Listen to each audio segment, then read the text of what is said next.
monocromáticos de alta densidad de potencia y termofotovoltaico. Bueno, ha logrado varios récords de eficiencia mundial, que es uno de los motivos por los que nos va a dar esta conferencia. Eficiencia mundial. Y europeos, récords europeos en células solares de concentración. Ha participado en varios comités científicos, así como en la organización de conferencias, etc. Ha sido investigador principal de más de 40 proyectos I+D. Y ha estado involucrado activamente en diversos proyectos europeos. Bien, yo creo que ya podríamos seguir, pero me ha dicho que seamos breves, y yo creo que es mejor ser breves porque lo que nos va a decir creo que va a ser sumamente interesante. Muy bien, buenas noches a todos y buenas tardes todavía. Y en primer lugar quería agradecer al profesor Atanasio Olló por haberme invitado a dar esta charla. Lo que sí le pediría a Atanasio, si es posible, que se bajara un poquito la luz, porque al ser oscura, si no, no se van a... Eso ahora mismo. No, digamos que a ver con la suficiente nitidez. Bueno, el tema de la charla es concentración fotovoltaica con células solares de semiconductores 3.5. Está realizado dentro de la investigación que llevo a cabo en el Instituto de Energía Solar, y quisiera empezar diciendo que precisamente este año, el año 2009, se cumplen 30 años desde la fundación del instituto. Es seguro que fue el primer sitio de investigación dedicado en España a la energía solar fotovoltaica, y en concreto a la concentración fotovoltaica seguro, y probablemente fue, junto con otro instituto en Estados Unidos, los primeros en el mundo. De tal manera que sí que es cierto que tenemos mucha experiencia en este campo. Bueno, sin más dilación, voy a pasar a describiros el índice, que tiene 8 puntos. El primero haré una pequeña introducción sobre las distintas energías que podemos utilizar, y luego pasaré a ver el mercado fotovoltaico español, el gran boom que ha experimentado, y fundamentalmente está basado en las instalaciones conectadas a la red eléctrica. Después hablaré de los límites del rendimiento de las células solares y el por qué las células solares multiunión son importantes a la hora de sobrepasar los límites que se creían de la energía solar fotovoltaica. Luego hablaré de la concentración fotovoltaica en sí, que es el tema básico de la conferencia, y a continuación hablaré de 2 puntos: uno del modelado de esas células solares y de cómo se fabrican esas células solares, para empezar a terminar la charla hablando de la situación actual en el mundo y de cuáles son las perspectivas que se auguran para este tipo de tecnología. Y finalmente resumiré y concluiré la charla. Bueno, me gustaría empezar con lo que se denomina el balance energético, empezar diciendo que la famosa frase de que la energía ni se crea ni se destruye, solo se transforma, eso es cierto, pero es a mal. En el sentido de que la materia sí que se recicla, pero la energía no. La energía se usa y a partir de que la usamos se empieza a degradar. Es decir, cuando enchufamos a la red eléctrica cualquier aparato, esa electricidad produce el funcionamiento adecuado de ese equipo, pero también genera calor, y ese calor que proviene de la energía eléctrica se pierde de manera irremediable para un uso razonable de la energía. Bien, a la hora de ver cuáles son las distintas energías que podemos utilizar, pues siempre se habla en términos de unidades que a la gente le suena a veces muy raras. Por ejemplo, hablar de teravatios o hablar de millones de toneladas equivalentes de petróleo suele ser complicado. De tal manera que voy a utilizar una unidad que es relativamente fácil de ver, que es todo, o sea, es una unidad no física, sino que es una unidad centrada en el hombre, antropogénica, que lo que dice es ver todo lo que gasta la humanidad en un año, en cualquier tipo de utilización energética, bien sea eléctrica, transporte, quema de combustible de cualquier tipo. En el año 2009, que más o menos está poblada la Tierra por unos 7.000 millones de personas. Bueno, eso se cifra en unas 10.000 millones de toneladas equivalentes de petróleo en este año, o lo que es lo mismo, 125.000 teravatios. Pero esos números, que son complicados de manejar, nos olvidamos de ellos y hablamos de una unidad antropogénica. Es decir, para que la humanidad funcione en el año 2000 necesita una UA, una unidad antropogénica. Bueno, pues lo que está claro es que ahora mismo los combustibles de los que estamos tirando, carbón, petróleo, gas natural, suministran eso sin ningún problema, y la humanidad sigue adelante y cada vez consume más.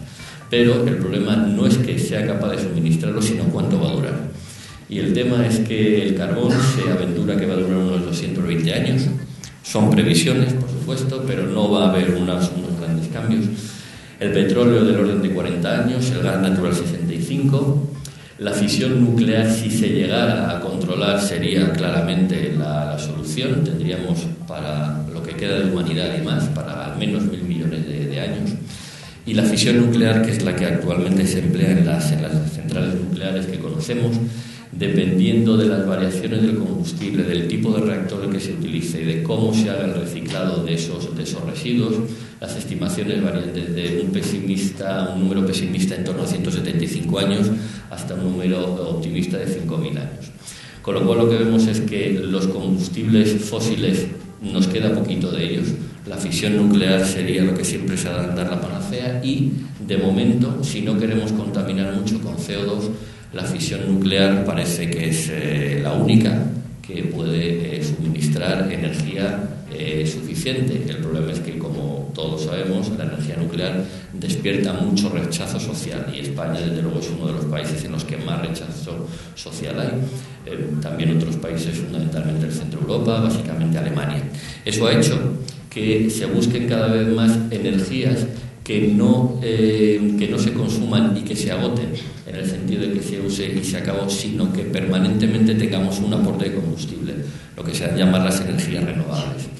Bueno, pues entonces, si hablamos de las energías renovables terrestres y pensamos, por ejemplo, en la geotermia, pues eso de las distintas capas que hay con distintas temperaturas en la Tierra, o hablar de las mareas, la utilización de las mareas. Estos dos tipos de energía, la geotermia y la mareomotriz, podrían darnos 2,5 watts y la mareomotriz 0,25. Esto es un cálculo, digamos, optimista basado en el recurso total que hay en el planeta. ¿De acuerdo? Si se utilizara en todo el planeta con un 100% de eficiencia, luego entonces esto va a ser bastante más pequeño. Bien, eso respecto a las energías terrestres, pero quizá la energía más importante es la energía solar, entendida como la interacción solar con los distintos elementos. Gracias a la interacción del Sol con el agua tenemos energía hidroeléctrica, o gracias a la interacción del Sol con el viento tenemos energía eólica, o con las plantas vamos a tener biomasa. Y por supuesto, por luz y calor podemos tener energía solar fotovoltaica y térmica. Bueno, cuando se hacen los cálculos en base a lo que os he comentado antes, resulta que la energía hidroeléctrica, aprovechando todas las cuencas de los ríos del mundo de manera eficiente, podría suministrar nada más 0,1 unidad antropogénica. Luego vamos mal. La energía eólica, si se aprovechara todas las zonas de alta densidad de vientos, llegaríamos a 0,1, biomasa 1. Luego, claramente, las energías renovables hasta ahí no pueden suministrar todo lo que se necesita. Y la gran diferencia está en la energía solar, entendida como aporte de calor y de luz, que suministraría 10.000 veces lo que consumimos ahora al año toda la humanidad. ¿De acuerdo? Luego, entonces, la energía solar parece como la única energía renovable que tiene un recurso energético suficiente para darnos la energía que necesitamos. Este número tiene truco y lo matizaré luego dentro de un ratito, porque en este número, por ejemplo, se está considerando la energía solar que llega a los océanos y, como sabéis, son las 3/4 partes de la Tierra y ahí no se puede aprovechar de manera muy eficiente la energía solar, no se pueden poner paneles. Entonces, este número lo vamos a matizar y se va a reducir mucho, pero desde luego, de todas, la única que tiene recursos suficientes es la solar. Bien, todos estos datos, todos estos motivos hacen que algunos datos del por qué la energía solar ha experimentado un gran desarrollo en los últimos años estén basados en cosas como estas. Si ya centramos el aporte del Sol a un sitio como la Comunidad de Madrid, resulta que toda la energía solar que se recibe en la Comunidad de Madrid nos podría dar 166 veces la energía que consumimos los casi 6 millones de habitantes, 5 y pico, que estamos en la Comunidad de Madrid. No solo en términos de energía eléctrica, sino en términos de energía de transporte, gasolina, etcétera. Luego, en la línea de lo que hablábamos antes, la energía solar proporciona un recurso ingente. Bien, por otro lado, en los últimos años se ha establecido el protocolo de Kioto, que todos conocéis, en donde se promueve la utilización de energías no contaminantes de CO2 y, por lo tanto, la energía solar es un aporte importante. Además, la Unión Europea se comprometió en el año 2007 a que el 20% de la energía primaria consumida en Europa fuera de origen renovable. Y primaria, insisto, no solo es eléctrica, sino que es combustible, transporte, combustible de aviones, de coches, etc. Y además, en el caso español, se produjo más que un buen, yo diría un excelente marco regulador para la energía eléctrica en régimen especial, proveniente de origen renovable, pero que en el caso fotovoltaico fue especialmente bueno en este periodo, desde el año 98 hasta el 2008.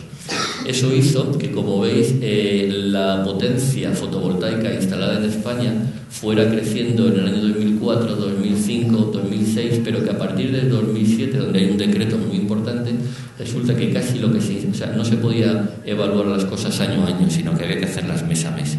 De tal manera que lo que se instalaba en un mes en España era lo equivalente a todo lo que se había instalado históricamente.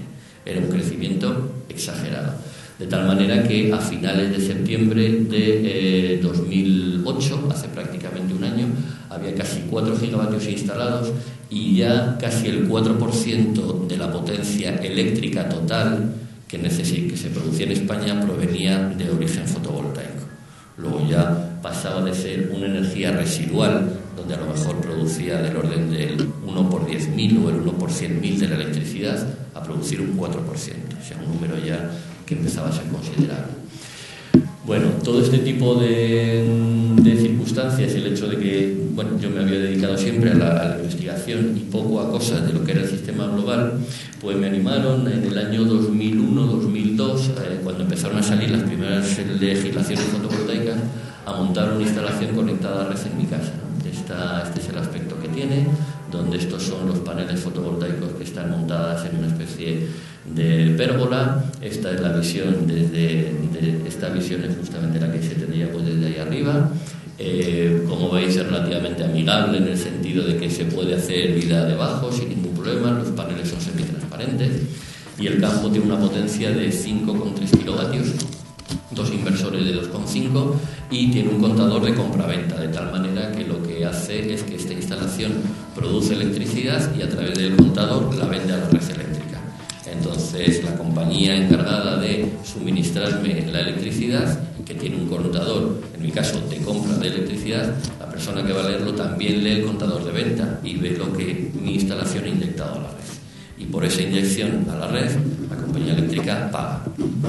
Bueno, pues después de todos estos años, de estos 4 o 7 años que empezó en el 2003, pues gracias a ese contador yo iba tomando nota de lo que se iba produciendo casi día a día y cada 2 o 3 días, y aquí veis la electricidad generada en términos de kilovatios hora a lo largo de todos los meses del año y a lo largo de todos estos años, ¿no? Veis que suele haber una cierta dispersión porque la irradiación solar es, por definición, dispersa y variable, pero bueno, este dato no es muy importante, aunque veis claramente el abombamiento, la mayor producción en el verano, pero quizá lo que sí es más importante es esta gráfica, en donde yo lo que iba haciendo era el ir apuntando el consumo de toda mi vivienda a lo largo de esos 2 meses en rojo, y para exactamente el mismo periodo apuntaba lo que había inyectado a la red eléctrica, es decir, el consumo respecto de la generación de mi instalación, ¿no? Entonces veis que obviamente en los meses de invierno el consumo es mayor que el de la generación, pero todo este periodo de estos 6 o 7 años integrados sale el número de que la generación fotovoltaica ha sido un 16% mayor que todo lo que se ha consumido en mi casa. Y bueno, pues hablamos de iluminación, de hornos, lavadoras, frigoríficos, en fin, que esa especie de mito que la energía solar vale para aplicaciones aisladas y que enciende poco más que una bombilla, como veis, no es cierto, ¿no? Y que sirve perfectamente como una instalación no demasiado grande para abastecer, por supuesto, viviendas unifamiliares, y en términos de centrales puede suministrar una parte muy importante de la energía eléctrica que se produce. Y desde luego el análisis económico y de subvenciones de toda la instalación era donde todos estos fueron los gastos de la instalación, lo que constó. Veis que eran 5 kilovatios y pico, es decir, 1 kilovatio de electricidad fotovoltaica costaba del orden de unos 6.000 euros aproximadamente, muy caro. Era el año 2001-2002, más luego IVA bancario, hay que constituirse como compañía, más como uno recibe dinero de la compañía eléctrica, también tiene que declarar eso a Hacienda y pagar. Bueno, hasta ahora los gastos fueron de 45.000 euros y los ingresos fueron en primer lugar, en aquel momento la Comunidad de Madrid, al igual que otras, daba subvenciones a fondo perdido en una parte de la instalación y la subvención fue esa. Pero después había algunos tipos de desgravaciones, por ejemplo se devolvía el IVA, había una deducción de Hacienda por energías renovables y luego lo que es más sobresaliente es la cantidad que la compañía eléctrica, en mi caso Iberdrola, me ha ido pagando por la electricidad que yo he inyectado a la red. A lo largo de 80 meses ha sido de casi 17.000 euros, con lo cual cuando sumamos todo hasta agosto de 2009 pues sale 51.000 euros. Es decir, que toda la inversión estaba amortizada en 5 años, que es un número yo creo que muy razonable, y desde los 46.000 casi a los 51.000 se había producido una ganancia de 6.000 euros. Es decir, en términos empresariales, uno hace una inversión, la amortiza en 5 años y a partir de ahí le empieza a ganar dinero. Y estas instalaciones tienen una vida típica de 25 años, es algo bastante habitual. Luego, en términos económicos, es una muy buena inversión. Y eso se ve mejor quizá en esta gráfica, en donde lo que hice fue ir un poco más lejos y decir, bueno, ¿qué pasa si esos costes de instalación se meten en la hipoteca de una vivienda? Es decir, la vivienda viene con su instalación fotovoltaica, se incluye en la hipoteca que va a tener un tipo de interés mucho más bajo y vemos a ver qué es lo que ocurre. Bueno, pues todas estas barras serían, desde que empezó mi instalación en el año 2003, lo que producía, lo que generaban al año, pues al principio 1.600 euros, 1.700 euros. Con el paso del tiempo esto va incrementando porque la prima, lo que paga la compañía eléctrica, va aumentando con el IPC. Bueno, y esta otra gráfica sería el acumulado de todas estas barras y se lee en esta gráfica. Entonces, como veis, la amortización en ese caso, luego de producirse en 5 años, se produce un poco más porque hay que pagar los intereses, son 6 o 7 años, pero el beneficio al cabo de 25 años para una vivienda unifamiliar es de 55.000 euros.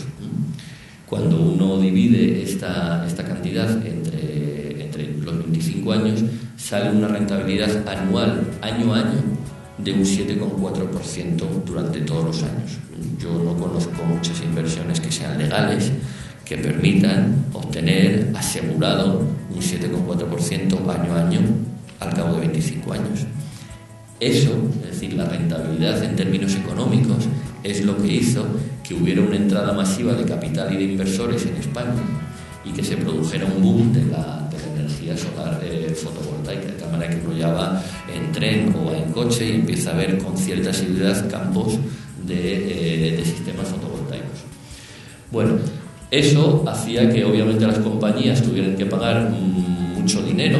Las compañías no lo pagaban, era el gobierno, dicho de otra manera, todos nosotros, los contribuyentes, los que pagábamos a la compañía se lo daba a esas centrales, y era un dinero importante, de tal manera que se creó un nuevo Real Decreto en el año 2008, según decía en el preámbulo, para asegurar el crecimiento del sector fotovoltaico, nada más lejos. Lo que ocurrió es que si en el año 2007, cuando habéis visto la gráfica anterior, empezó a haber un boom de la energía solar fotovoltaica, el precio que se pagaba para instalaciones de menos de 100 kilovatios, la mía era de 5, se pagaba 0,44 euros el kilovatio hora, es decir, aproximadamente 5 veces más que lo que pagamos nosotros en el recibo eléctrico. Y que para instalaciones mayores de hasta 10 megavatios o de hasta 50 megavatios tuvieran esos precios. Resulta que el nuevo Real Decreto hace dos cosas, distingue entre instalaciones en suelo y en tejado. Las instalaciones en suelo, que son el 90 y tantos %, le baja la prima del orden de un 20 y tantos, 30% hasta 0,32. Bueno, pero el problema no está ahí. El problema está en que esta prima nada más se le paga a los 133 primeros megavatios instalados en ese año. Si os recordáis, en el año 2008 se instalaron 2.000 megavatios o algo más. Luego los 133 primeros megavatios cogían esta prima, el resto se quedaba sin nada. Entonces todos los inversores, ante esta indefinición, ante esta inseguridad, dejaron de invertir en España. ¿Qué ha ocurrido? Que si en el año 2008 se instalaron del orden de 2.000 megavatios, en lo que va de año no sé si se han instalado 20, se ha caído 100 veces. y si en España había más o menos unos 20.000 empleos creados en fotovoltaicos, se ha destruido más de la mitad. Luego, menos mal que iba a asegurar el crecimiento del sector fotovoltaico. Pero bueno, esto tiene otras connotaciones que, si queréis, luego en el tiempo de preguntas podemos hablar de eso. Bien, esa situación hace que en los números que os he presentado antes de mi instalación, desde luego ya no hay subvención, con lo cual la amortización sin subvención pasa de los 5 a los 11 años, porque esto va y se tacha.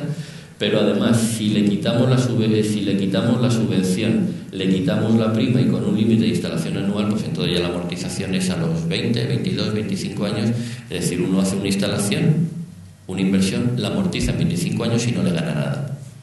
En términos empresariales es un desastre, evidentemente, con lo cual nadie está invirtiendo ya en fotovoltaico en España. Pero bueno, eso es una consecuencia de que el mercado es un mercado muy intervenido y muy dependiente del legislador que haya en ese instante.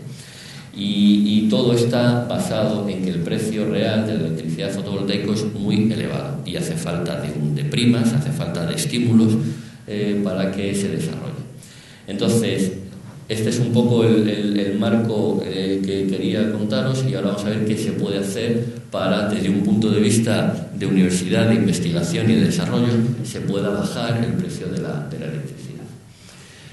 Bueno, para eso habría que empezar viendo cuáles son las células solares más habituales. Nos metemos ya un poco más en ciencia y en tecnología y menos de economía. Los materiales fundamentales con los que se hacen hoy las células solares son estos: silicio monocristalino, multicristalino, silicio amorfo y capa delgada. Estas son las eficiencias típicas comerciales, y estos son los porcentajes que copan cada uno de esos materiales el mercado mundial. Aquí tenéis una foto representativa de cada uno de ellos. Y los problemas, el problema que se ve para que el precio sea muy elevado: todos habéis oído probablemente que ha habido una escasez de silicio en los últimos años, aunque eso ha sido coyuntural y se ha resuelto ya, o se está en vías de resolver. Pero el problema inherente del por qué el precio de la energía solar es muy elevado es por la eficiencia. La eficiencia de las células solares es muy limitada. 13, 17% en el caso de silicio, se podría llegar al 20 o algo así, pero eso es muy poco. Bien, ¿por qué o cómo funciona una célula solar y esa eficiencia es limitada? Bueno, pues si pensamos en un símil sencillo con el de una presa, imaginaos que nosotros tenemos aquí una presa con una turbina que es capaz de producir electricidad si la presa la llenamos con agua. El símil sería la célula solar a la de la presa, y el llenarla con agua es echarle luz a la célula solar para que produzca electricidad. Bueno, pues nosotros podemos utilizar algún método de energía imaginario para coger el agua que tenemos aquí y subirla. Pero claro, si cogemos el agua y la subimos aquí, estamos gastando energía, pero no nos vale. Si la subimos aquí, tampoco nos vale. Si la subimos aquí, tampoco nos vale, ¿vale? Y estamos gastando energía. Si la subimos aquí, o la zona roja, y empezamos a meter agua, ya sí que nos vale. Y esa, digamos, es la buena. Pero claro, también podemos subir el agua con mucha energía, digamos hasta unos cuantos metros, y luego cae. Esto es altura perdida, porque desde luego lo que va a importar a la hora de generar electricidad es esta altura H, la altura H que hay desde aquí hasta aquí, que es la que hace que la turbina genere electricidad. Por lo tanto, toda esta energía que hemos gastado en subir el agua hasta aquí se pierde en forma de calor, la energía se degrada. En el caso de una célula solar es muy similar. Aquí se está representando el espectro solar, ¿de acuerdo? El espectro solar en términos de longitud de onda, que son los colores de la luz. Bueno, pues cuando uno tiene una célula solar es como si tuviera nada más, es como si la célula solar nada más pudiera ver eficientemente una parte de esos colores. Por lo tanto, en el caso del silicio nada más es capaz de ver desde aquí hasta aquí lo que está azul, y lo que está en marrón se lo pierde. Eso sería en el caso del agua como si la subiéramos aquí, es decir, no es capaz de bombear agua hasta arriba. Y la parte que está en morado sería la parte perdida en calor, es decir, sería que nosotros subiéramos energía hasta arriba y la dejáramos caer. Toda esta altura la estamos perdiendo. Con lo cual, una célula solar no puede llegar a eficiencias del 90 o del 100% por estos dos motivos. Porque nada más ve una parte del espectro, y porque la parte del espectro que ve hay fotones que llegan con tanta energía que realmente toda la energía que sobra se pierde en forma de calor. En el caso caso del silicio, por ejemplo, una potencia obtenible sería en torno del 20%, algo así. Muy bien, y eso se puede ver, esa grafiquita que tenía antes, se puede ver de una manera un poco más agrandada aquí, en donde lo que, en términos de termodinámica, el Sol es un cuerpo negro que está a unos 6.000 grados Kelvin, y el problema es que el espectro solar, como os he dicho, no se explota adecuadamente. Si cogemos la eficiencia de Carnot, que es 1 dividido entre la temperatura a la que queremos hacer funcionar algo, es decir, temperatura ambiente, 17 a 20 grados centígrados, dividido entre la temperatura de la fuente, que en este caso es el Sol y serían los 6.000 Kelvin, la eficiencia de Carnot habla del 95%, es decir, lo máximo que le podríamos sacar a una célula solar sería el 95%. Y ya hemos visto que no, se le sacó un 20% por lo que os acabo de comentar, ¿no? Es decir, hay pérdidas aquí y hay pérdidas aquí. Si hacemos los números al revés y vemos que en el caso de una célula de silicio que fuera ideal, que no tuviera pérdidas, etcétera, etcétera, la eficiencia de la célula de silicio fuera del 36%, ponemos aquí el 36%, ponemos aquí la temperatura ambiente y despejamos cuánto vale la temperatura. Bueno, pues sale 470 Kelvin. Es decir, que es como si nuestro Sol, en lugar de estar a 6.000 Kelvin, está a 470 Kelvin. Es decir, la célula solar está bien un Sol degradado, para entendernos. Bien, bueno, ¿se puede solucionar esto? Bueno, pues la respuesta es que afortunadamente sí se puede solucionar. Y ese es el concepto de las células multiunión. Estas células multiunión aprovechan mucho mejor el espectro solar. Como os acabo de comentar, resulta que si la célula solar, que es básicamente una unión PN y que en términos de teoría de semiconductores se ve como una banda de conducción y una banda de valencia que es capaz de aprovechar solo unos ciertos fotones, y lo podemos ver aquí en términos del espectro que os he presentado antes, donde nada más ve los fotones con estos colores y además todo esto lo acabas aprovechando, pues se puede ir a una opción en el que pongamos varias células solares de distintos materiales apiladas una encima de otras. De tal manera que si aquí tenemos la célula solar 1, 2 y 3, cada una de ellas de distintos materiales, y las diseñamos de tal manera que cada material esté hecha de un semiconductor con un gap, con una energía gap diferente, lo que tendremos serán células que verán partes distintas del espectro. Y como podemos hacer ingeniería de materiales con estos semiconductores, podemos poner una célula, 2 células, 3 células, 4 células, 5 células, podríamos poner tantas células como quisiéramos. De tal manera que con el concepto de célula multiunión estaríamos viendo todo el espectro solar. Luego entonces las pérdidas por aquí, digamos en horizontal, las suprimiríamos. Y las pérdidas en vertical las suprimiríamos también de una manera muy importante, porque estaríamos cogiendo un semiconductor muy adaptado a un rango espectral muy concreto. Luego entonces todo va en la buena dirección, es decir, de esta manera podemos subir la eficiencia hasta casi ese 95% de manera ideal. Problema, porque nunca las cosas todas son tan sencillas, estas células solares son muy caras. Y son muy caras porque están hechas de semiconductores 3,5. Los semiconductores 3,5 son compuestos artificiales que están hechos a base de coger un elemento del sistema periódico de los elementos del grupo 3 y otro del grupo 5. El silicio y el germanio, que han sido semiconductores tipo, son del grupo 4.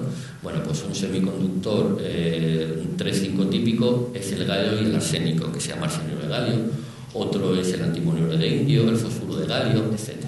Bueno, entonces, si nosotros hacemos combinaciones en el laboratorio artificiales de distintos elementos, podemos llevar a cabo una auténtica ingeniería de materiales y, por lo tanto, conseguir semiconductores 3,5, que los estáis viendo aquí, en donde cada uno de ellos tenga una longitud de onda, la que sea. El espectro solar cubre todo este rango de longitudes de onda. Y como veis, hay semiconductores 3,5 bajo demanda: antimonio de galio, fósforo de indio, arsenio de galio, antimonio de aluminio, etcétera, etcétera.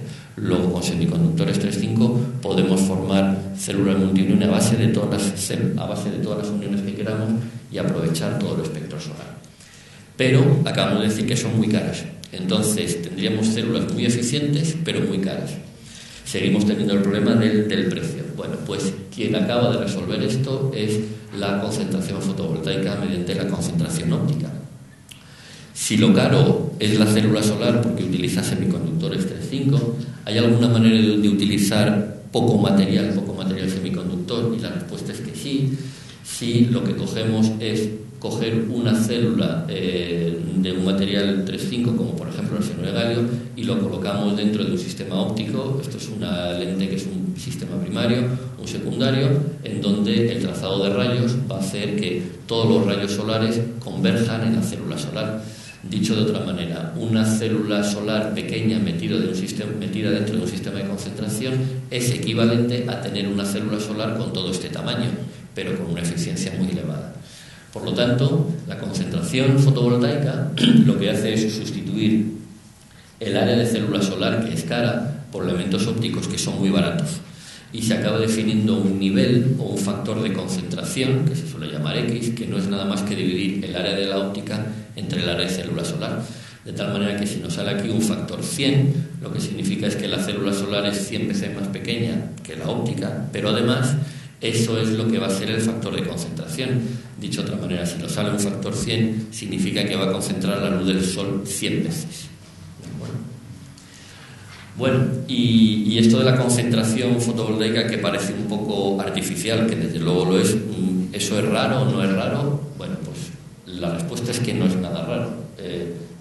Y la cosa es cómo no se nos habrá ocurrido antes, ¿no? Si os fijáis, la humanidad siempre ha utilizado energía concentrada, no sabemos utilizar otro tipo de energía. Cuando cogemos energía en una presa hidráulica, esa presa lo que está es recogiendo agua de muchísimos sitios. Está recogiendo el agua de kilómetros y kilómetros cuadrados, que las pone en una presa, la concentra y luego es capaz de producir energía eléctrica. Cuando nos vamos a energía eólica, uno no puede poner molinos en cualquier sitio, nada más lo tiene que poner en aquellas regiones donde el régimen de viento ya se sabe que es muy concentrado frente a otras zonas. Pero si nos vamos a cosas como el carbón, el petróleo, el gas, desde luego es evidente que el carbón, el petróleo y el gas llevan durante millones y millones de años aprovechando la energía de fosas tectónicas, de aplastamiento, de presión dentro de la corteza terrestre, y que han utilizado plantas, han utilizado restos de animales, etcétera. Es decir, utilizamos energía concentrada al cabo de millones de años.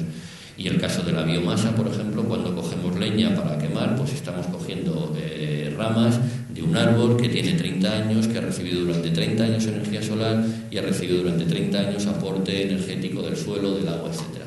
Luego, la humanidad siempre ha utilizado energía concentrada, luego parece lógico que hagamos lo mismo para la energía solar. Bien, si recordáis al principio de la charla os decía que el recurso solar que nos llega a la superficie terrestre es de 10.000 veces unidades antropogénicas, es decir, 10.000 veces la energía que necesita la humanidad. Vale, pero esto hay que ponerle descuentos, y los descuentos son, por ejemplo, hay que quitarle las 3/4 partes que están cubiertas por los océanos. Luego ya de 1.000 nos quedamos en 2.000. Después resulta que, bueno, en las tierras emergidas no se puede poner paneles en todos los sitios. No tiene mucho sentido ponerlo en la Antártida, ni tiene sentido ponerlo en Escandinavia, ni en muchos sitios así. Luego, entonces, de ahí es que descontar de las tierras emergidas las que tienen un cierto nivel de irradiación solar. Con eso nos vamos a números como del 2% aproximadamente útiles para poder ser utilizados.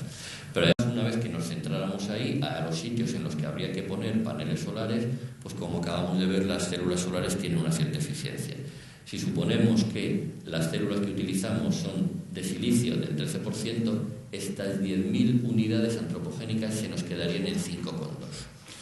Luego, entonces, una vez hechos los descuentos, la primera conclusión que sacamos es que la energía solar fotovoltaica tiene recursos y medios suficientes para proveer toda la energía eléctrica que necesita la humanidad, ahora mismo, 5 veces en concreto. Pero bueno, obviamente el consumo eléctrico va a seguir creciendo, el número de habitantes que se van a incorporar al consumo eléctrico va a ir creciendo, con lo cual esto no conviene dejarlo ahí. Pero si os fijáis, hemos llegado a este 5,2 utilizando células solares del 13%.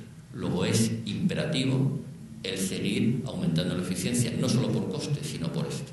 De tal manera, si nos fuéramos a células solares del 26%, esto ya no sería del 5, sino sería del 10. Si tuviéramos células del 50%, tendríamos 20 unidades antropogénicas, es decir, para 20 veces la población que tenemos ahora mismo, o consumiendo la de ahora 20 veces más. Es decir, no habría problema. Bueno, pues entonces parece que la concentración luminosa basada en células multiunión de semiconductores 3.5 tiene todo para poder ser una opción de futuro. Bueno, pues vamos a ver por qué esos sistemas de concentración ya se están fabricando.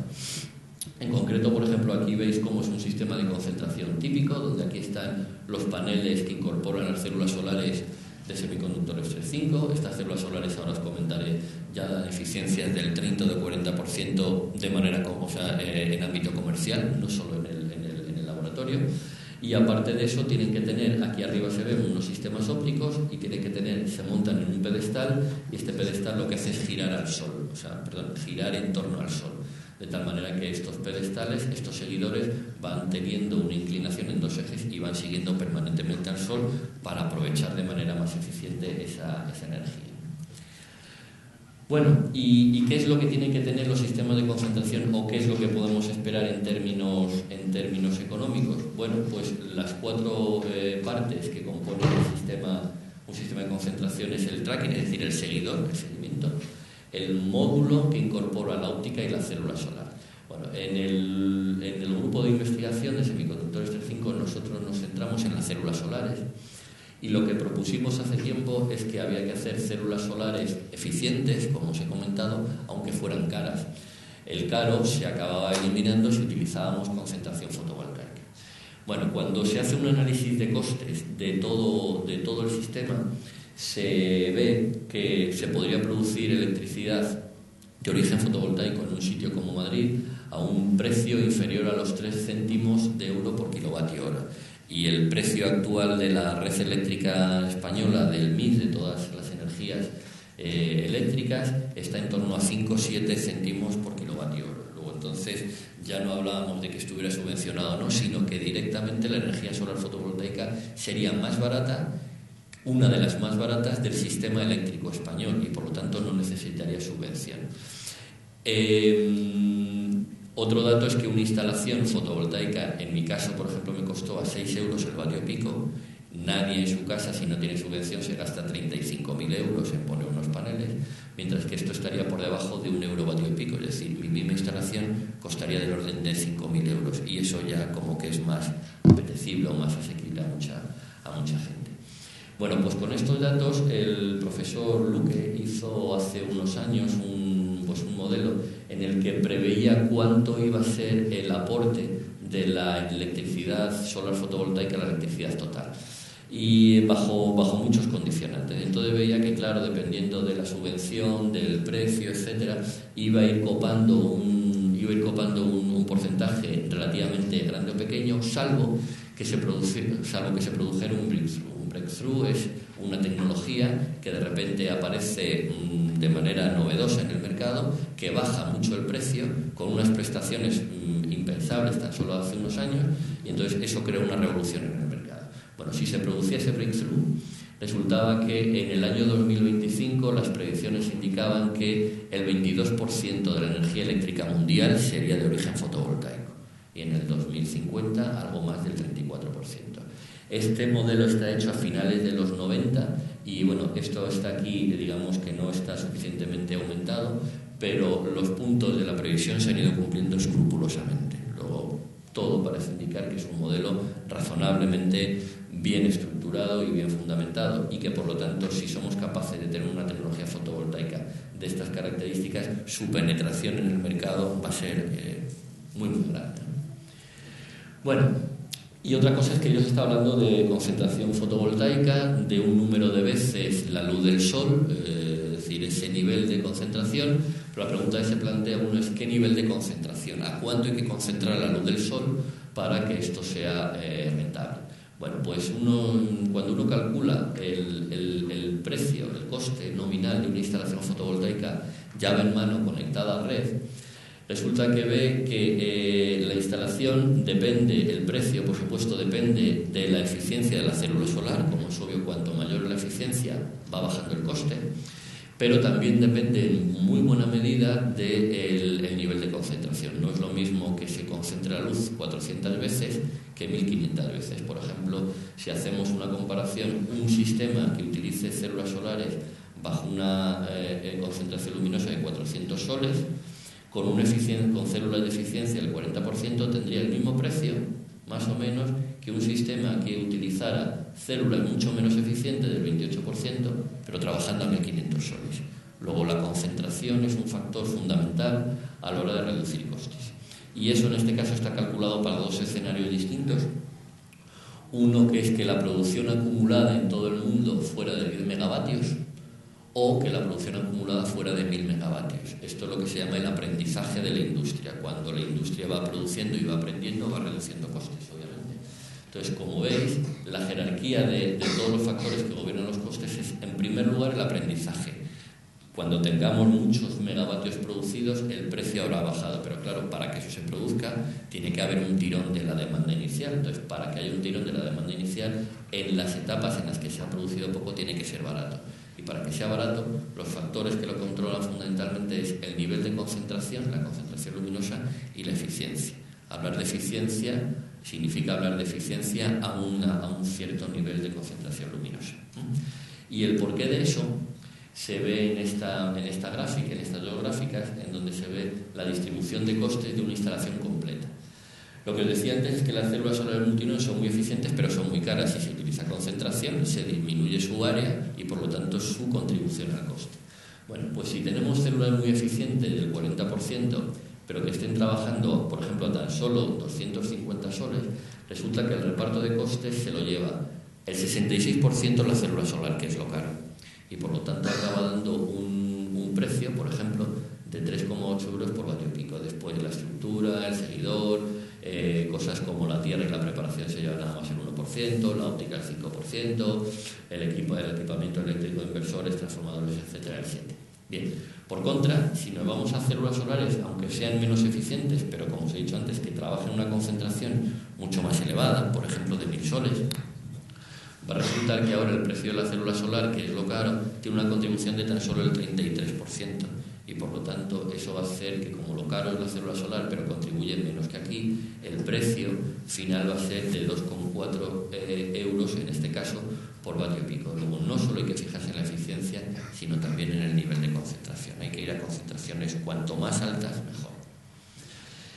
Pero no solo por eso, sino porque además la concentración permite un aumento de la eficiencia. Si uno recurre a límites termodinámicos y ve cuál es la eficiencia de la célula solar en función de la concentración, lo que se ve es que para, por ejemplo, un número infinito de uniones, como os contaba antes, que estaba limitado inicialmente por el límite de Carnot, pero luego tiene otros límites, lo máximo que podría conseguir una célula solar de infinitas uniones sería aproximadamente el 86,4%. Ese límite es inviolable, puesto que proviene de la termodinámica. Ese es el máximo al que podemos aspirar. Pero además veis que aumenta con la concentración. Y para una célula solar, pues que no tenga infinitas uniones, sino de 2 o 3 uniones, pues veis que las eficiencias oscilan del 30, 40, 40 y tantos %, pero aumentan siempre con la concentración. Luego, la concentración no solo ayuda a disminuir el coste, sino que desde un punto de vista de funcionamiento interno de la célula solar aumenta su eficiencia. Bueno, pero tiene un problema, y es que como estamos iluminando la célula solar con mucha luz, va a producir mucha más corriente. Y si va a producir mucha más corriente, las resistencias que tiene cualquier dispositivo va a producir unas pérdidas óhmicas altas. Y eso hace que, si la célula solar no se hace bien, a partir de un cierto nivel de concentración, la eficiencia empieza a caer. Eso es porque está limitada por resistencia serie. Ese es uno de las causas fundamentales del por qué las células solares de concentración han tardado mucho tiempo en hacerse bien. Bueno, entonces nuestra estrategia es utilizar células solares multiunión trabajando a muy altas concentraciones y que tengan muy baja resistencia serie. Y nosotros hablamos de muy altas concentraciones, como os he dicho antes, o de ultra high concentration, cuando tenemos niveles superiores a los 1.000 soles. Bien, ya tenemos un poco las bases establecidas, vamos a ver cómo conseguir esas células. Bueno, este es el esquema, esta es la sección de una de estas células, de una célula de triple unión. Tenéis aquí el desglose de los distintos materiales, de los espesores y de los dopajes. Veis que es una estructura muy complicada y que entonces, a la hora de fabricar, lo racional es utilizar un modelado lo más correcto posible de la célula solar, de tal manera que sea el modelado el que pueda guiar todas las posibles ventajas.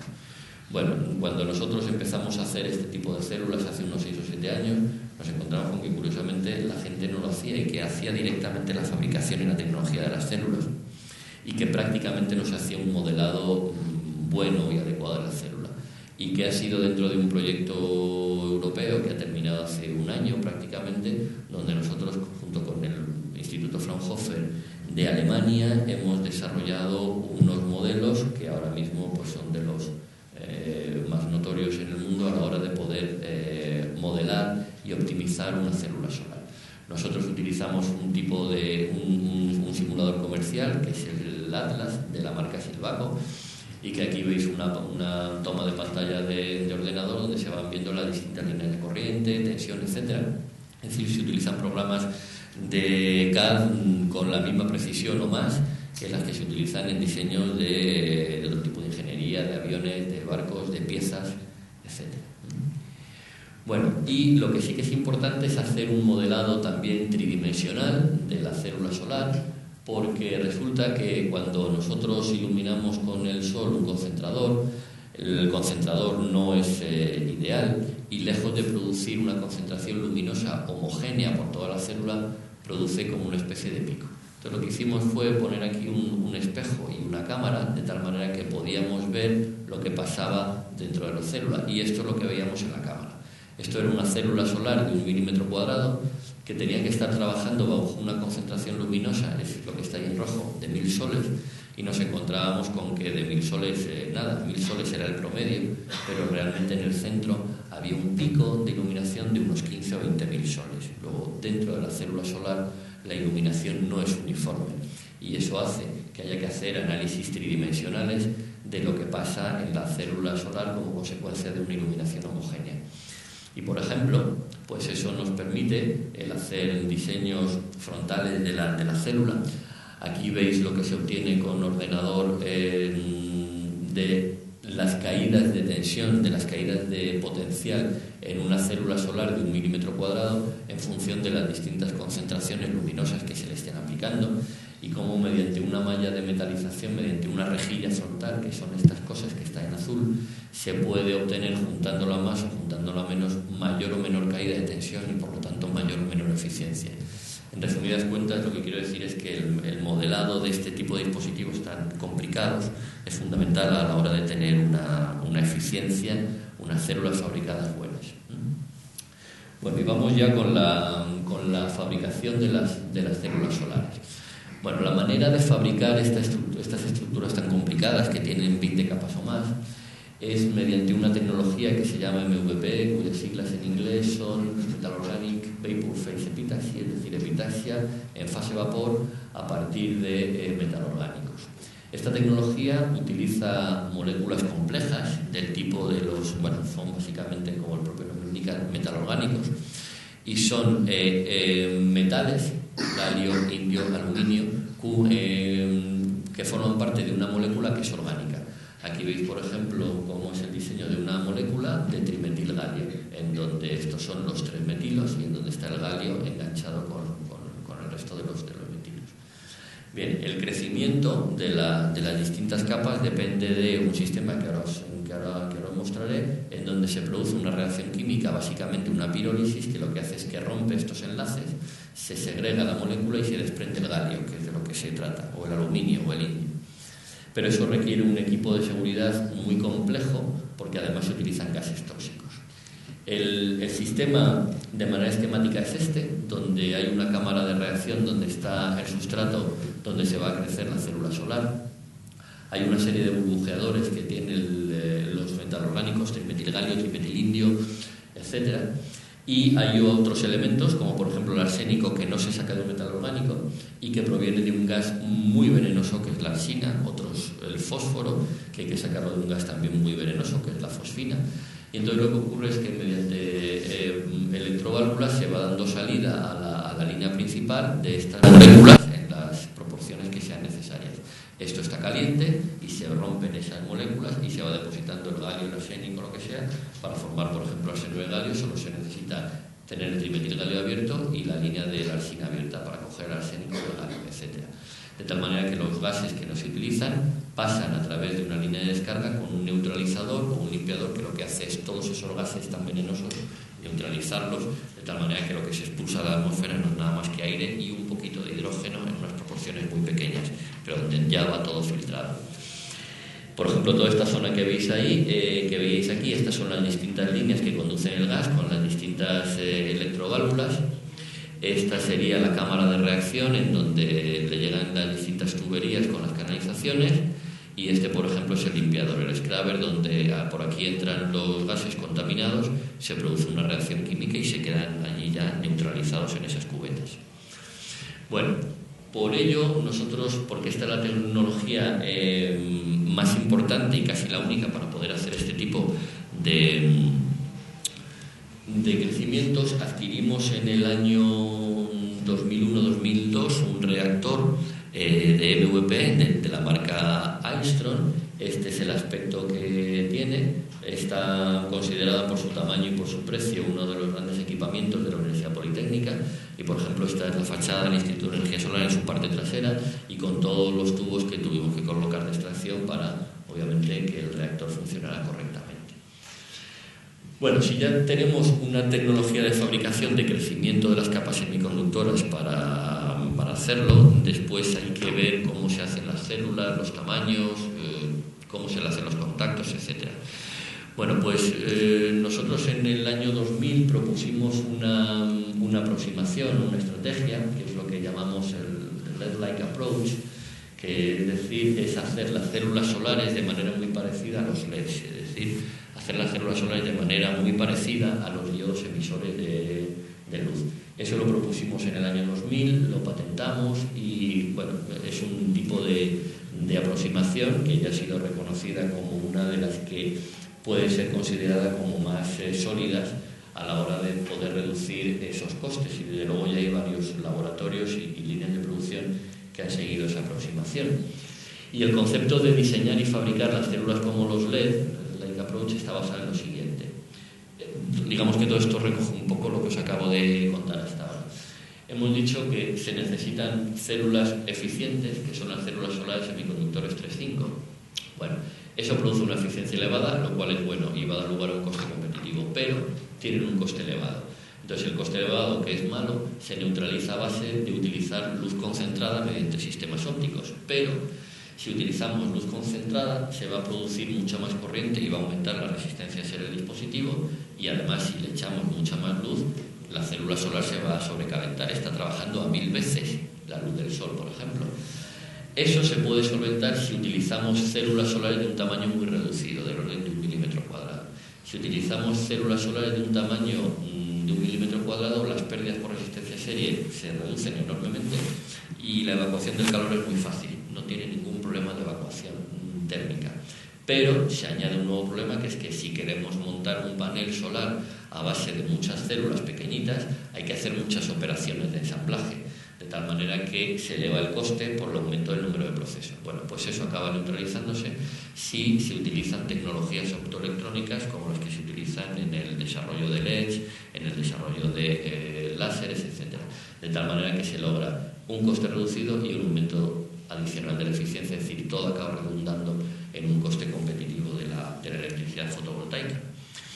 Y entonces por eso decidimos montar una línea piloto de fabricación basado en el reactor de metaorgánicos, que tuviera una capacidad de producción anual en torno a esto de 100 a 400 kilovatios pico al año, con la idea de dar servicio al entonces incipiente sector fotovoltaico de concentración.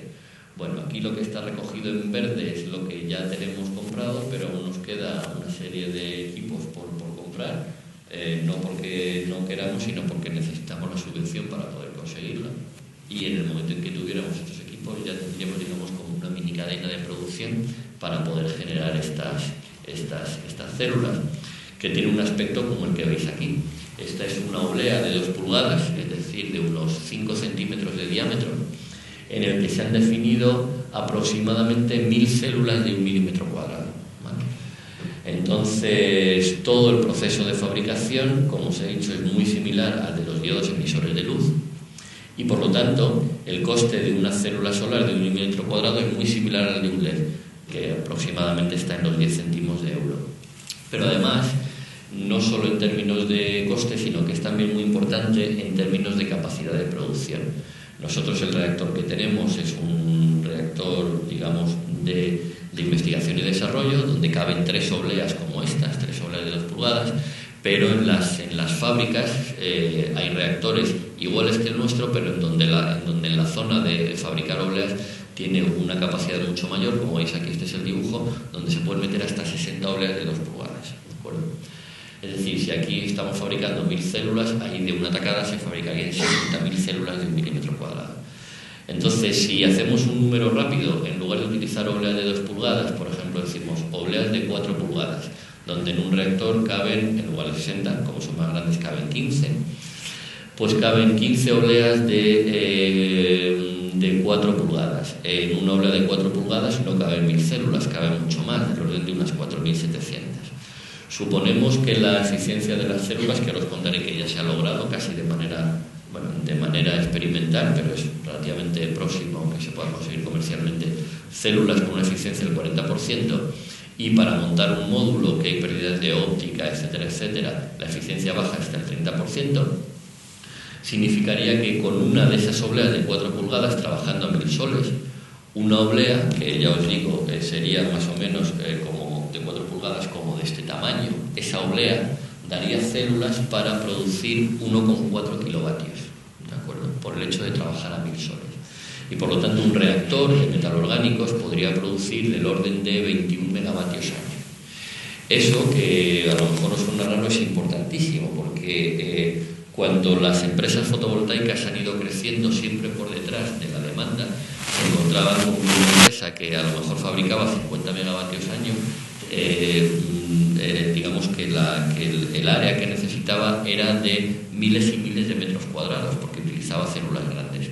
Con lo cual, si quería aumentar su capacidad de producción, tenía que duplicar, si quería duplicar su capacidad de producción, tenía que duplicar el área de la fábrica, y así año tras año, con lo cual era prácticamente insostenible.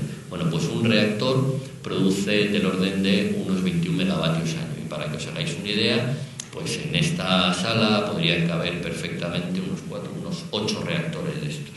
Es decir, en una sala tan relativamente pequeña como esto, que para una industria no es nada, fabricaría del orden de 160 megavatios año, es decir, se convertiría probablemente en una de las mayores productoras de células solares del mundo, con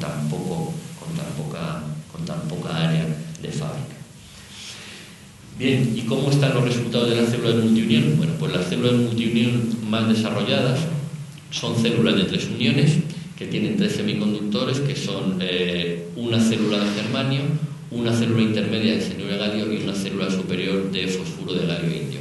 Y las 3 células están conectadas una con otra a través de lo que se llama uniones túnel. Entonces, si este es el espectro solar, resulta que las 3 uniones lo que hacen es que el germanio es capaz de cazar esta parte del espectro, el cianuro de galio esta y el GaN-P esta. De tal manera que ahora mismo el récord del mundo absoluto de eficiencia lo ha logrado hace escasos meses, en 2009, una compañía norteamericana que es Spectrolab, que es una subsidiaria de Boeing y que ya ha demostrado más del 41%. El número de concentración no estoy seguro, pero es un número entre 200 y 400 soles, es decir, que ha conseguido una muy buena eficiencia a una concentración, digamos que media. Es decir, este número conseguido a 1000 soles, por lo que os he dicho antes, sería un resultadazo en términos de reducción de costes. Bueno, ¿y qué es lo que hacemos nosotros aquí en la universidad, en el Instituto de Energía Solar? Bueno, pues con el reactor que os he enseñado antes, estas células de multiunión se empezaron a desarrollar en Estados Unidos a principios de los 80. Nosotros empezamos a hacerlas hace 7 años. Y entonces, en lugar, hicimos una célula de una sola unión, después hicimos una célula de doble unión, y ahora estamos haciendo las células de triple unión. Bueno, pues la célula de doble unión tiene una estructura que es como esta, que es complicada, no tanto como la de triple unión, pero ya lo es, que utiliza una célula de cianuro de galio y encima una célula de GaN-P. La medida experimental que se realizó en el laboratorio de calibración del Fraunhofer en Friburgo, en Alemania, daba que la célula era capaz de dar un 32,6% a concentración, en rango de concentraciones que iban casi desde los 500 a por encima de los 1000 soles, es decir, era muy plana. Y también un número destacable a concentraciones de casi 3000 soles, la eficiencia era superior al 31%.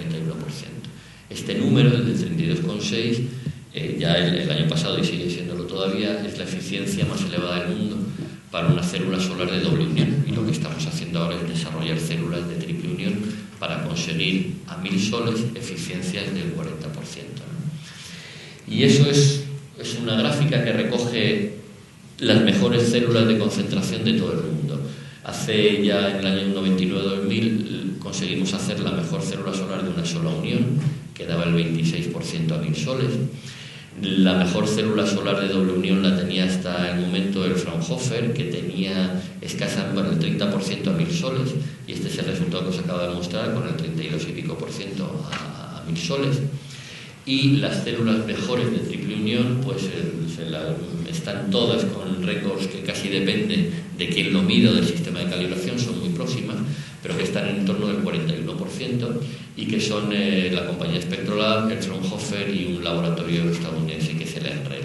Desde luego, lo que sí que se ve es que en todos los casos de la triple unión las eficiencias altas las consiguen en el entorno de 300-400 soles, cuando a nosotros lo que nos gusta, por lo que os acabo de comentar, es el poder trabajar en la zona de 1000 soles o superiores. Y como veis un poco, el tipo de células que hacemos siempre consiguen la máxima eficiencia en el entorno de los 1000 soles, pero después tiene una caída muy suave. Mientras que en el caso de los récords de triple unión consiguen eficiencias mayores, evidentemente, pero luego tiene una caída muy abrupta. De tal manera que incluso algunas de las células récord de triple unión, por encima de los 1000 soles, dan peor eficiencia que la célula de doble unión nuestra. Bueno, ¿y cuál es el futuro? ¿Por dónde van a ir las cosas? Pues desde luego con triple unión subir de 41, 42 ya va a ser casi un goteo, 41,8, 42, cosas así. La otra batalla es en la que estamos de alcanzar esa eficiencia, pero con un nivel de concentración muchísimo mayor, y entonces lo que se está intentando es cómo conseguir ya eficiencias mucho mayores, sustancialmente mayores, ¿no? Y para eso lo que se va es al concepto de multiunión, pero en lugar de utilizar 3 células, utilizar 4 células, 5 células, 6 células, etc. Claro, el tema es que apilar 4, 5, 6 células no es tan simple, porque eso tiene que ver con la tecnología de materiales, en donde los materiales que se colocan uno encima de otro no es como si cogiéramos y los pegáramos, sino que por temas de cristalografía tienen que tener lo que se llama una constante de red muy similar, de tal manera que los materiales que apilemos no solo tienen que tener un gap, una sensibilidad a la luz concreta, sino una separación interatómica específica y la misma a todos, y eso es complicado. De tal manera que, en tanto en cuanto se van solucionando problemas tecnológicos, lo que se está proponiendo es poner 6 células solares, pero de esta forma, ¿no? Primero una célula monounión, luego una célula de doble unión, luego una célula de silicio, luego 2 células, otra célula como de doble unión. En realidad son 4 células, donde 2 de ellas son dobles, ¿no? Bueno, esto permite que se pueda elegir, por ejemplo, se pueden incluir materiales como silicio, etcétera. Y lo que se ve es que con estos materiales, por ejemplo, el límite termodinámico sería el 64, y que un límite práctico que se piensa que se puede conseguir en los próximos años con este tipo de desarrollo sería en torno al 55%, quizá algo más de eficiencia, trabajando a los 1000 soles. Esta es una línea que se está empezando ya a desarrollar un poco en Alemania, algo en Japón y sobre todo mucho en Estados Unidos. Y la otra línea es esta, que es el crecer semiconductores 3,5 sobre silicio. Las células multiunión son caras porque utilizan semiconductores 3,5, pero porque los sustratos son también de semiconductores 3,5. Entonces, ¿qué es lo que pasa? Aquí está el silicio, aquí está el germanio, y esto es lo que os hablaba antes de la constante de red, de la distancia interatómica. Entonces, las células de triple unión lo que hacen es que sobre un sustrato de germanio se crece arsenio de galio, y encima del arsenio de galio se crece un ternario que es el GAIP, es decir, se crecen 3 células de 3 materiales que están perfectamente alineadas en red. Y el sacar la cuarta unión es muy complicado. Entonces, una de las cosas por las que se está apostando es decir, bueno, si el silicio es un material muy abundante y es bastante barato, se podrían crecer semiconductores 3,5 sobre silicio. Entonces, esa es una apuesta en la que diciendo, bueno, si tenemos silicio, se podrían crecer semiconductores del tipo del GAP, del fosfuro de aluminio. Aquí están representados nada más materiales binarios, pero hay otros materiales que no están representados aquí. El problema, o sea, eso sería sin duda a mi modo de ver, casi a medio plazo la mejor alternativa, porque el silicio, insisto, es muy abundante y muy barato, y sobre ese soporte mecánico se podrían meter las células sustancialmente más eficientes. El problema es que cuando se ve aquí, por ejemplo, en una foto con microscopio electrónico, donde esto es una instancia de una migra, cuando se pretenden crecer estos materiales sobre silicio, pues hay muchos problemas de dislocaciones, de faltas de crecimiento adecuados, etcétera, y esto hace que este material no sea adecuado para tener buenas células solares. Pero en este tipo de cosas no hay una limitación inherente, es decir, es un problema pura y llanamente tecnológico, y por lo tanto parece que es un tema de tiempo el que se pueda solucionar. Bueno, y con las células lo que se hace es montar paneles. Esta, por ejemplo, es una célula de las fabricadas por nosotros de 1 milímetro cuadrado. Estas células, por ejemplo, como decía, siguen un proceso típico de optoelectrónica, se les suelda con hilitos, wire bonding, se le pone un secundario, se ponen en distintas plaquitas y después se le pone una óptica primaria por encima hasta formar un módulo fotovoltaico como ese. Esa es la aproximación seguida con una compañía española que se llama Isofoton. Hay otras aproximaciones, la de una compañía alemana se llama Concentric, donde lo que utilizan es, digamos, lados de vidrio. Aquí es una imagen muy espectacular, donde el sol entra y veis cómo se va concentrando. Esto está lleno de humo para hacer la foto, pero lo que hace es que se concentra la luz y veis ahí como la célula está intensamente iluminada. Otros, como en el caso de Steel en Japón, utilizan algo, a mi modo de ver, mucho menos atractivo. Esto que tiene así esta forma así pues como de huevera para concentrar la luz, pero que luego se le va a acumular ahí polvo, suciedad, etcétera.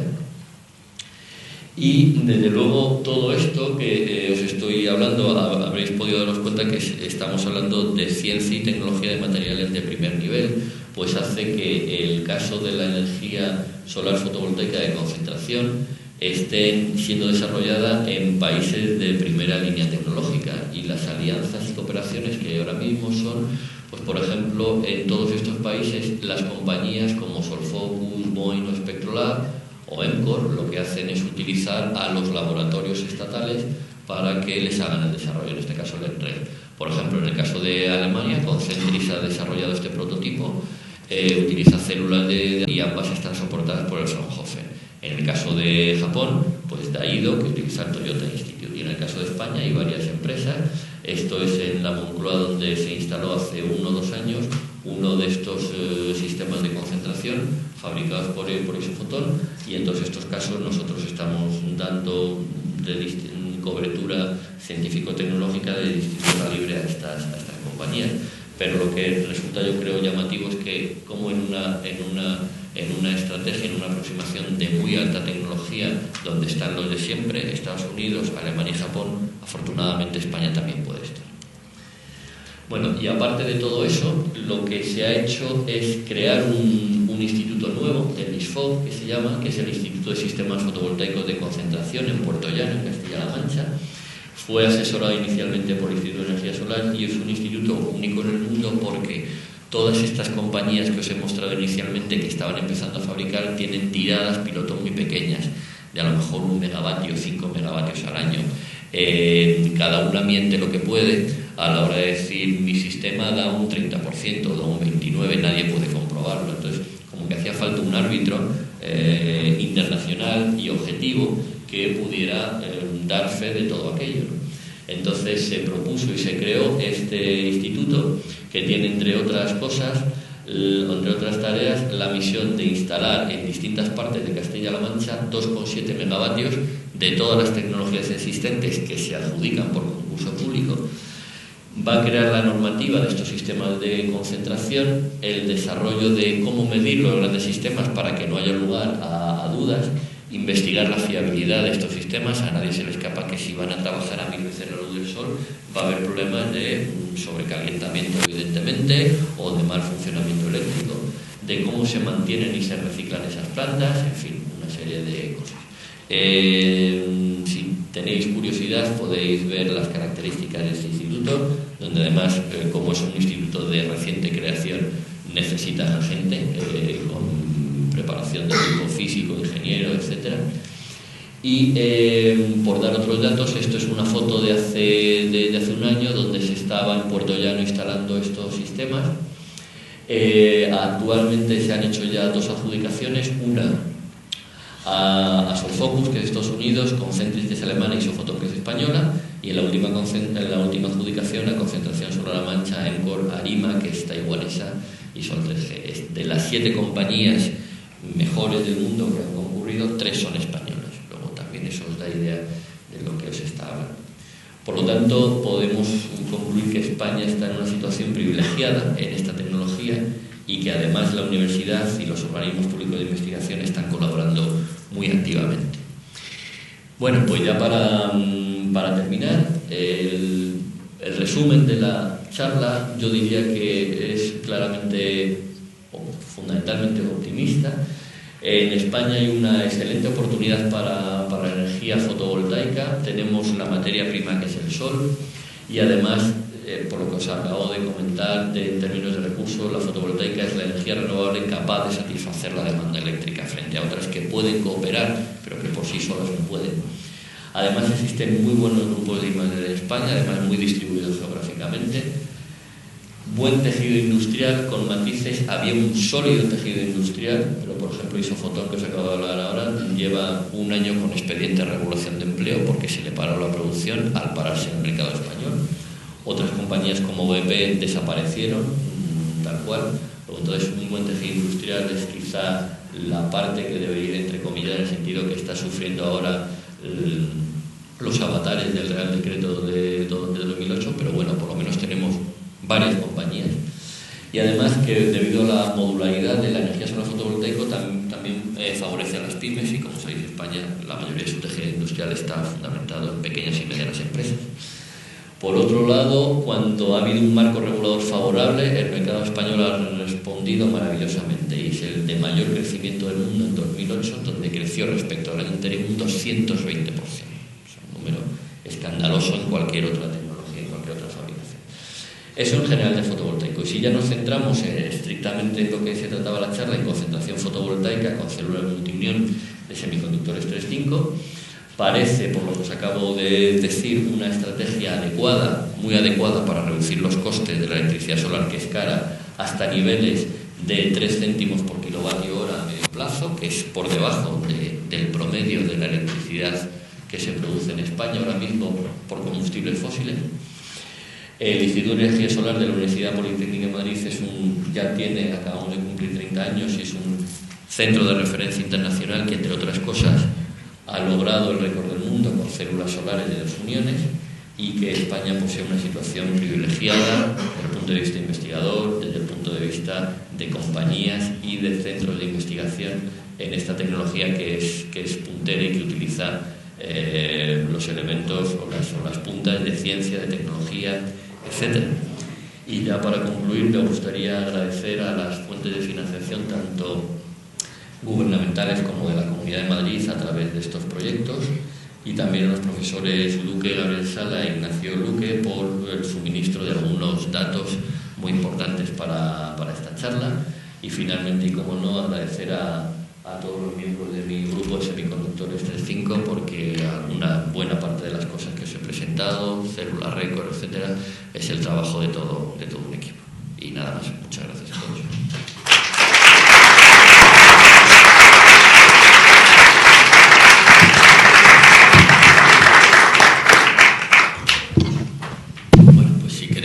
Bueno, pues ha sido realmente interesante. Hemos visto cosas técnicas, cosas económicas, hemos visto progresos, récord del mundo.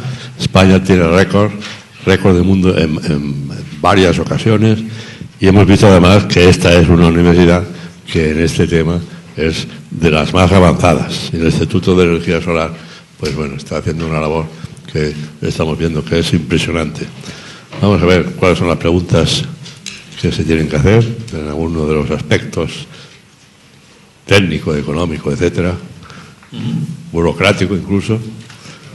¿Qué son? A ver. Los grados de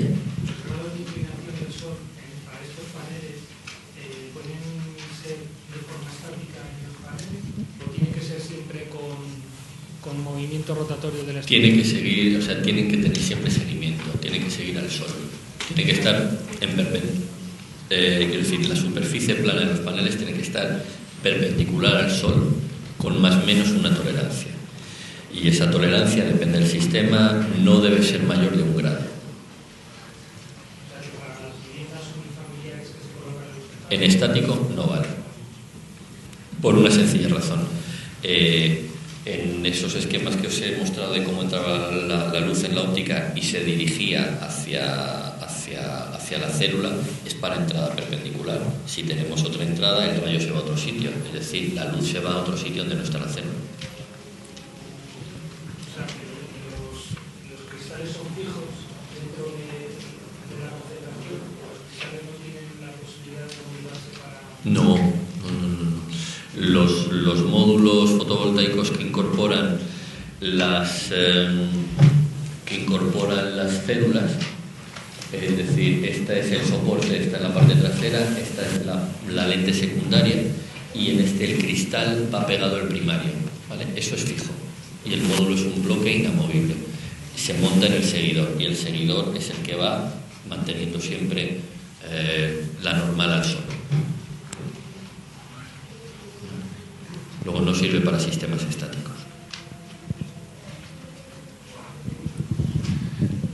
Quería preguntar, al principio de la conferencia he dicho que el petróleo a los 40 años está agotado, pero cuando se vuelva escaso, a su vez se volverá caro y no será rentable, aunque haya todavía petróleo que consumir, ¿no? Correcto.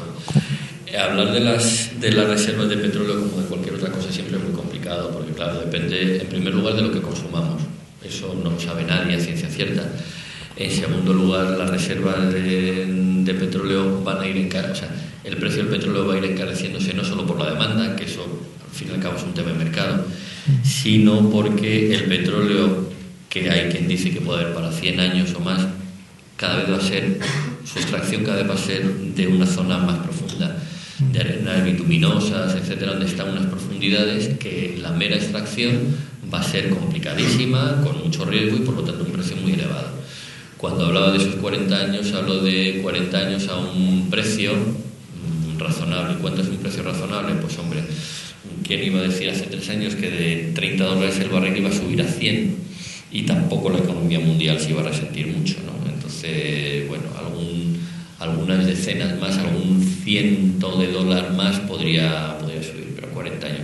Ahora, la pregunta es, ¿se puede encontrar petróleo dentro de 100 años? Probablemente sí, pero a una cantidad de kilómetros de profundidad que su extracción no tendría mucho sentido. Es que como ahora parece que el tercer mundo se incorpora a consumir, como era India y Brasil, China, pues crece la demanda, cada vez escasea más, con lo cual se volvería caro el petróleo dentro de unos pocos años. Claro, efectivamente. Gran parte de la subida siempre tiene que ver pues por cuándo son los inviernos en estos países del tercer mundo, que ya empiezan a calentarse también, afortunadamente para ellos, que consumir lo que tienen. Lo que pasa es que en todos ellos, la mayoría, para ellos también el petróleo es muy caro, evidentemente, y de lo que suelen tirar más es de carbono, fundamentalmente China. China tiene unas reservas de carbono ingentes, pero claro, eso produce una cantidad de CO2 y de restos tremendos, ¿no? Con lo cual hay una presión internacional grande para que no tire tanto de carbón, y también internamente, cuando las Olimpiadas veíais que bueno, había una polución en las ciudades que no se podía ni ver, básicamente aparte por transporte, por el tema del carbono, ¿no? Entonces, bueno, la opción es que digan así, pues nuclear, y no se sabe qué es peor, ¿no? Entonces, sí, el panorama es complicado. ¿Algunas preguntas por este lado? Aquí hay... Creo haber entendido que si se producía un exceso de número de soles, la eficiencia bajaba. Algo así. ¿Qué medidas correctoras tienen los paneles solares para evitar que por el elevado sol... Vale, creo entenderte. No es exactamente así. El asunto es que las células solares... Las células solares tienen una eficiencia que crece con la concentración, por motivos básicos del funcionamiento de la célula que no voy a entrar ahora. El asunto es que según va aumentando la concentración y la eficiencia va aumentando, la célula produce mucha más corriente. Por ejemplo, una célula solar a un sol que produzca, que es típico, 30 miliamperios por centímetro cuadrado, a 1000 soles dará 30 amperios por centímetro cuadrado. O sea, el mismo centímetro cuadrado que antes daba 30 miliamperios ahora produce 30 amperios. O sea, un nivel de corriente alto. Entonces, al producir 30 amperios, esos 30 amperios al atravesar la célula solar, pues cualquier resistencia, la del propio semiconductor, va a generar pérdidas óhmicas, ¿vale? Entonces, dependiendo de cómo esté diseñada y construida esa célula, su resistencia interna será mayor o menor y por lo tanto será más sensible a la corriente, a las pérdidas por corriente. Entonces, por ejemplo, si tuviéramos, imagínate que esta es una célula que sea, esta célula, la célula morada es peor que la marrón, porque tiene una caída antes que esta por resistencia serie, es decir, esta tiene una resistencia serie mayor que esta otra célula y por lo tanto esta célula puede funcionar en su punto mejor a 30 soles, mientras que esta puede funcionar en su punto mejor a 100 soles. Pero ese es el diseño de la célula. Una vez que está hecho el diseño de la célula y se sabe cómo es, lo que se pone, o sea, lo que uno tiene que hacer es ponerle a esta célula una óptica de 100 soles, porque si le pone una óptica de 1000 soles, bueno, de 1000 soles todavía sería relativamente plano, pero si le pusiera una óptica de, por ejemplo, 10.000 soles, trabajaría aquí. Entonces la célula iba a funcionar con 1000 o con 10.000 soles a lo que dice esta curva. Pero una vez que está montado en el panel no tiene posibilidad de establecer ninguna medida correctora, va a trabajar ahí. Entonces uno tiene que conocer muy bien el funcionamiento de su célula para acoplarlo a su óptica, o al revés, ¿no? Es decir, yo quiero trabajar con una óptica de 1000 soles, que es lo que hacemos nosotros, y hacemos al revés. Vamos a hacer la célula lo más eficiente posible a 1000 soles, para que su punto de máxima eficiencia caiga a los 1000 soles. Bueno. Una pregunta también. Cuando se habla de 1000 soles, se entiende con cielo absolutamente despejado, por ejemplo, ¿no? Si hay un poco de niebla o nubes ya, entonces, ¿qué es lo que pasaría? O sea, lo de los soles es lo que os he comentado, que es un cociente del área de la óptica respecto al área de células solar. Ese es un número que se llama número de veces que va a concentrar la luz y eso se llama sol, ¿vale? Bien, entonces uno puede concentrar la radiación de Madrid el 21 de julio, ¿de acuerdo? O puede concentrar la luz que haya en Alemania en un día despejado también, el 2 de enero. Entonces, la entrada de la luz al mismo sistema es muy distinta en el caso de Madrid que en el caso de Berlín. Pero esa óptica va a concentrar 1000 veces, va a amplificar 1000 veces, dependiendo de lo que tenga, ¿no? Entonces, se suele llamar habitualmente un sol a una medida, a un número, a un estándar que es 1 kilovatio por metro cuadrado. Eso es lo que se llama un sol. Pero yo lo que os hablaba de 1000 soles es concentrar 1000 veces la luz que haya en ese momento. ¿Con lentes convergentes? ¿El qué, perdón? Con lentes convergentes la concentración. Idealmente sí, pero luego los diseños reales acaban siendo muchísimo más complicados que simples lentes convergentes. Y lo que hablaba de nube y tal, pues desde luego si hay el seguidor está siguiendo al sol y se le pone una nube, pues entonces ya está recibiendo luz difusa y entonces el seguidor dice que no, que aquello que no lo sigue.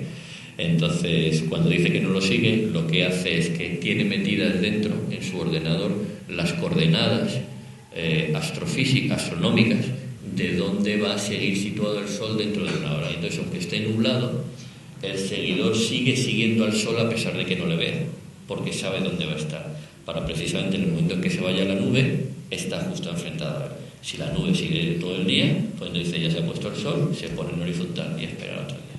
Claro, eso es una de las ventajas de España con respecto a Alemania, por ejemplo, claro. Siguiente pregunta. Bueno, pues yo creo que hemos tenido una información francamente interesante. Además hemos visto que en esta universidad precisamente se hacen cosas de muchísimo nivel. Sí. Muy bien, pues muchas gracias.